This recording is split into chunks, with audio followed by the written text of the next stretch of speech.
I remember when I first came to Los Angeles, that time Prabhupada said Los Angeles is a training center, and it was snowing in Boulder anyway, and they didn't know what to do with me, although I was perfectly happy to sit and read Prabhupada's Srimad Bhagavatam all day long. But they figured I would fall into Maya, so they sent me to LA to get trained up. And that time I think Dayananda might have been the temple president or something. That he came to the airport and picked me up and brought me back to the temple. And the first devotee I ran into was a devotee named Mahapurush. And he began to tell me a story. I just walked in the door and he started telling me the story way back on 26 2nd Avenue, that he used to go there and take prasadam, because every day, everybody would come and they'd sit in Swamiji's apartment and he would serve out, rice dal chapatis and everything to everyone. And one day he stayed a little late. Everybody had sort of gotten up and left, and he stayed a little late. And he suddenly noticed that there was only 2 people in the room, and that there was all these dirty pots. And he began to think, well, somehow these dirty pots get cleaned every day. And I don't see anybody else around. There's only one other person in this room, and I'm usually not here. So there's only one other person in this room who could be doing this.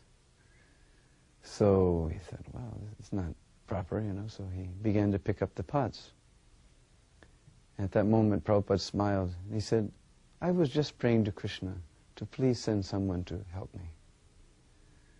So the amazing thing was, we know that the real perfection of, if we want to get Mahaprabhu's mercy, then he's told us, Trinadapi sunichena charodapi sehishna manina manadena kirtaniya sadahari.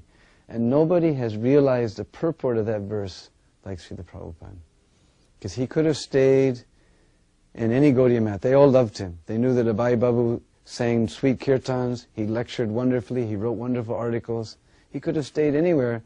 And you go in any Gaudiya mat, you see any old sannyasi, but they just, they have very nice etiquette, and they wait on them hand and foot. He wouldn't have to do anything, but to speak of wash a pot, no cooking, no nothing, everything. He could have lived a very comfortable life in Vrindavan.